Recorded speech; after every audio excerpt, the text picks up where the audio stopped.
am so excited to share this video with you today on my favorite frugal local spot, which is Storytime. You might wonder, because I'm a mommy, where are my children? My children are at Storytime right now. They went with their grandma to a grandparent and me Storytime here in Los Angeles.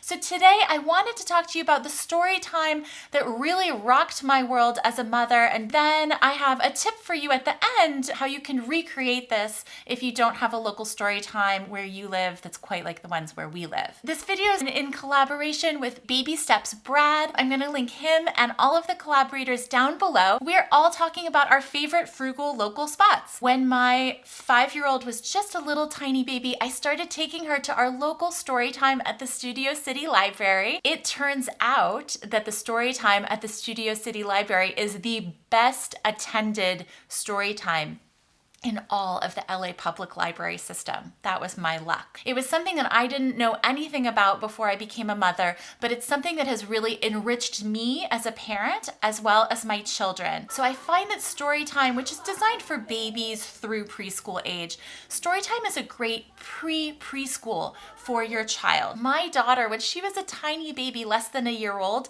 she demanded to be held by the librarian, Miss Wendy. And Miss Wendy, a huge shout out to you. You really changed my life. So this was a great story time. Not only did she read stories, but we also had songs, nursery rhymes, felt board stories, all kinds of tips for parents and caregivers that really made an impact on me. And I have a whole video that I'll link for you about tips for reading to young children. Now, the other thing, aside from it being like a preschool experience, is that my kids had the opportunity to socialize with other children. We made friends in our neighborhood by meeting up with them on a weekly basis at Storytime. It was a chance for me as a mom to sit back for half an hour to an hour and not have to be on. And it wasn't just sitting still or sitting on a rug. There was movement, dancing, singing, bubbles, stickers, and even crafts. We have once a month arts and crafts like this one based on a single author.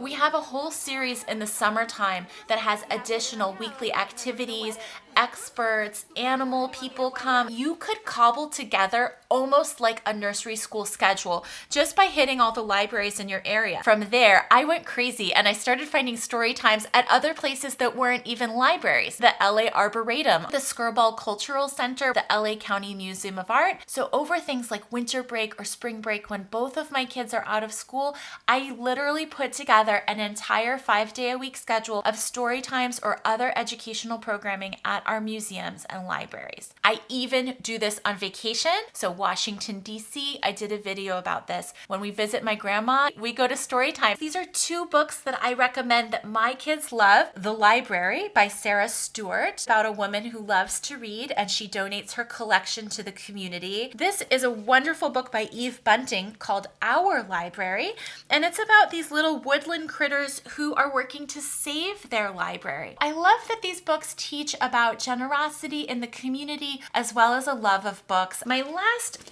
share with you is a book that we used to do a Storytime themed birthday party when my oldest daughter turned 2. I based the format of our activities on the Storytime format. This book, Please Bring Balloons, was one of my daughter's favorites at the time. A carousel animal, this polar bear, asked this little girl to please bring balloons, and they go on this magical journey taking off into the sky with a giant balloon bouquet. I put together a craft based on this book, a photo booth set up. Every child was invited to sit on that rocking horse and have his or her picture taken. And then the craft was a picture frame. I had the pictures printed for the kids and they could have their picture with their balloons and their rocking horse put into the frame that they made. As the party favor, I got a polar bear cookie cutter, and I just made gingerbread cookies for each child to take home and balloon themed birthday bibs that I sent home with the younger children. The Storytime format is so much more than stories. It is something that I would pay and do pay a lot of money for when I send my kids to preschool. If you're not as fortunate as we are in Los Angeles, Do your own story time and plan a play date and do something thematic with kids in your neighborhood or in your life. And I wanted to thank you so much for visiting my channel. I'm just a really enthusiastic mom doing my best on a budget in a very expensive city. So I hope you'll subscribe and stick around if you're new here. And if you've been sent here by another YouTuber, I'd love to hear who sent you. And I really thank you for joining me today. Take care.